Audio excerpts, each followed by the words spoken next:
Salut, dans cette vidéo, je vais vous montrer comment installer et configurer Rank Math sur votre WordPress. Alors, Rank Math, c'est un plugin qui va vous permettre d'optimiser votre site pour le référencement naturel. Donc, il va y avoir quelques outils qui vont vous permettre justement d'améliorer votre position sur les moteurs de recherche. Alors, quand vous arrivez pour la première fois, donc vous cliquez sur Ajouter une extension. euh, Vous recherchez Rank Math et vous cliquez sur celui-ci. Donc voilà, c'est fait par Rank Math. Et on voit qu'il est actif sur plus de 2 millions de sites. Voilà, vous l'installez. Une fois que c'est fait, vous allez vous retrouver sur cette page-là. Alors ici, vous allez cliquer sur mode avancé. Voilà, pour avoir la main sur tout. Lancer l'assistant. Voilà. Alors, si vous avez d'autres plugins sur votre WordPress, il va falloir les enlever. Donc, comme Yoast SEO, Schema, Rich Snippet, etc. Donc, c'est des plugins à désinstaller. Une fois que vous avez installé Rank Math, vous n'avez plus besoin de ces plugins-là pour éviter qu'ils rentrent en conflit. Donc là, il me demande si je les ai sur mon site, d'extraire les données de ces plugins-là. Donc moi, je les ai pas. Je vais les désélectionner et démarrer l'importation. Ou plutôt, ignorer l'importation. Voilà. Ok. Alors pour moi, ici, donc SEOacademia.fr est un site pour les petites entreprises. Voilà. Vous, de votre côté, regardez. Donc, si c'est un blog personnel, bah, vous choisissez blog personnel, blog d'information, etc. Donc, voilà. Si c'est une boutique en ligne, eh bien, vous pouvez aussi. Donc, moi, site pour les petites entreprises. Le type d'entreprise, moi, c'est l'éducation, parce que c'est ma formation SEO. Nom du site, SEO Academia. Nom alternatif du site, il n'y en a pas. Bon, j'ai laissé SEO Academia. Donc, toutes ces informations, vous pouvez les changer plus tard. Donc, voilà. Nom de personne, nom de la personne, euh, votre nom ou celui de votre entreprise doit figurer dans le panel de connaissances.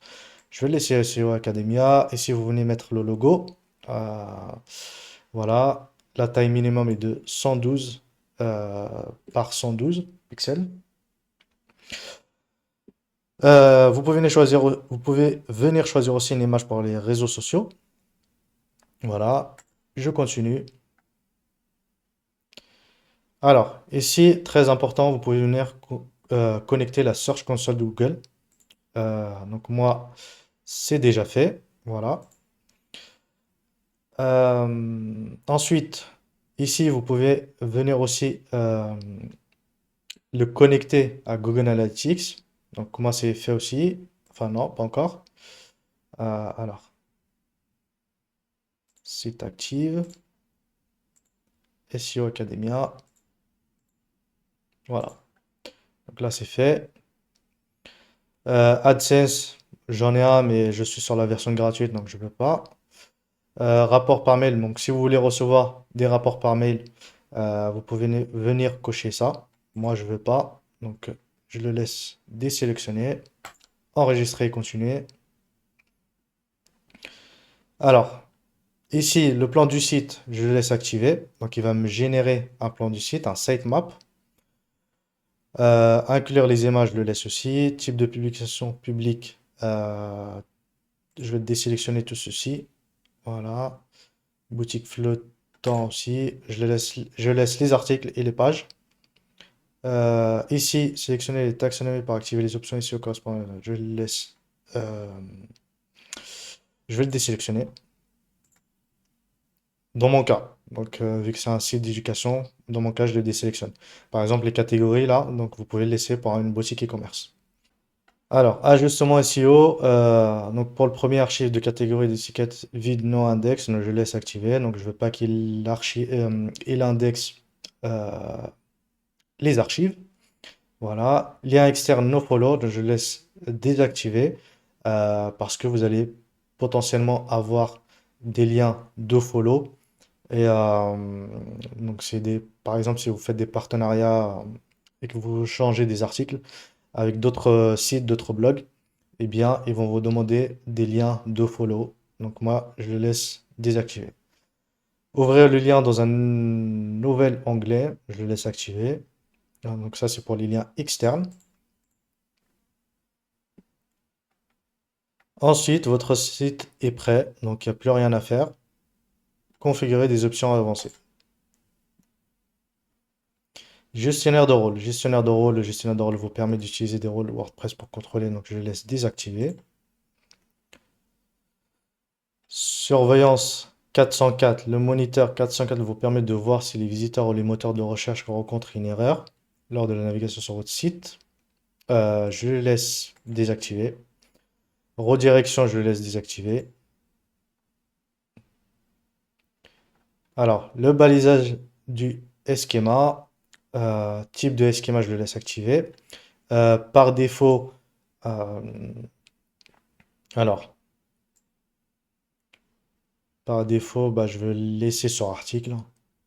Article de blog, ok. Article, type de l'article, article, ok.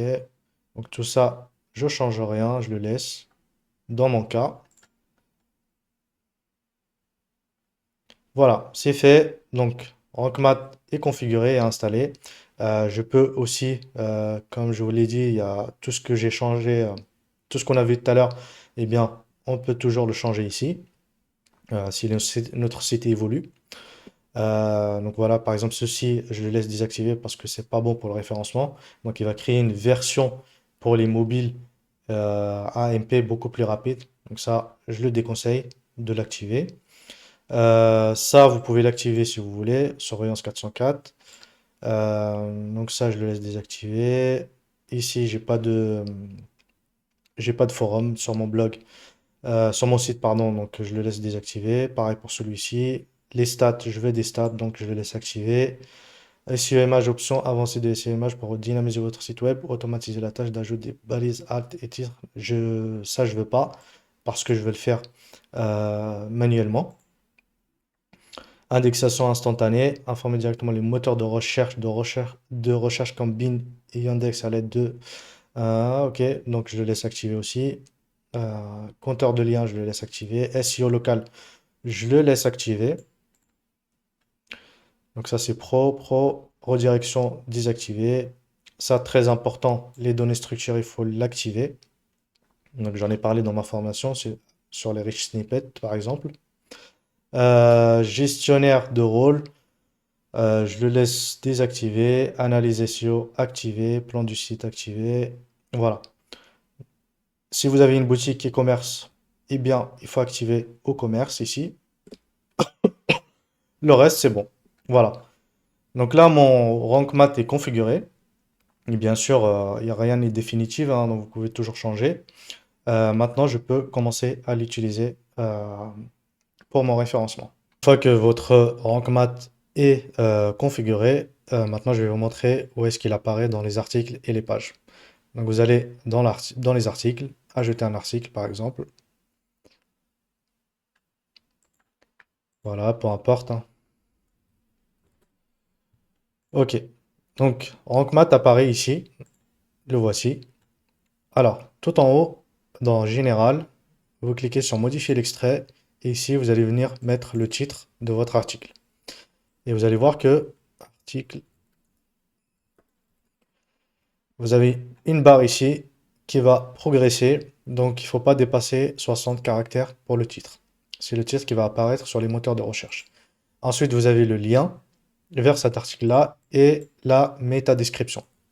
Pareil, même chose. Vous avez une barre de progression. Il ne faut pas dépasser 160 caractères. Ça apparaît aussi dans les résultats de recherche.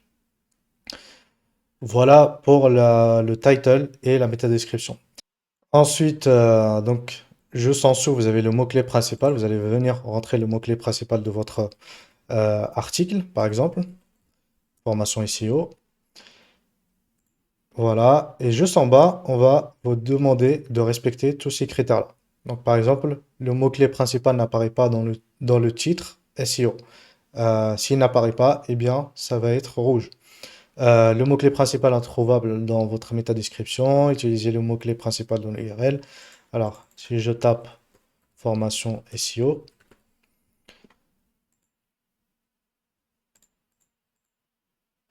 normalement, il est censé. Alors. Formation SEO. Voilà. Là, déjà, on voit que ceux-ci sont actifs, donc ils sont verts. Le mot-clé principal apparaît dans les premiers 10% du contenu. Le mot-clé principal trouvé dans le contenu, etc. Donc, il faut rédiger plus de 600 mots. Et vous avez aussi d'autres options supplémentaires. Donc voilà, il faut essayer de respecter un maximum. Et vous avez une note pour votre article tout en haut. Donc là, je suis à 12 sur 100. Il faut être autour de 80 sur 100. Voilà comment est-ce que vous pouvez améliorer le référencement de votre article. On continue juste ici. Ici, vous pouvez venir, par exemple, cocher index pour indexer, pour que les moteurs de recherche indexent votre article. Si vous voulez pas qu'il indexe votre article, bah, vous cliquez sur No Index, No Follow, par exemple, et Google ne va pas référencer votre site sur son moteur. Voilà, après le reste, vous le laissez. Ici, vous pouvez venir modifier l'URL canonique, mais normalement, il va récupérer celui que vous avez déjà rentré ici. Voilà. Et vous pouvez venir lui mettre un titre pour le fil d'Ariane. Très important, ça, il faut que ça ait un rapport avec votre article. Ici, vous pouvez venir modifier le schéma. Moi, c'est un article, je laisse sur article, mais vous avez d'autres choix. Si c'est un cours, si c'est un livre, un événement, une FAQ, etc. Et enfin, dans Social, vous cliquez sur Social et il va vous ouvrir cette fenêtre-là. Donc, il va récupérer l'image que vous avez déjà rentrée quand vous avez configuré RankMath. Et aussi, il va récupérer le titre de l'article et la métadescription. Si vous voulez que ça soit différent sur les réseaux sociaux, il suffit de venir ici et modifier, tout simplement. Voilà comment est-ce que vous pouvez configurer vos articles pour qu'ils apparaissent sur les moteurs de recherche. Et c'est exactement la même chose sur les pages. Vous avez exactement la même fenêtre. Il suffit de venir modifier les éléments.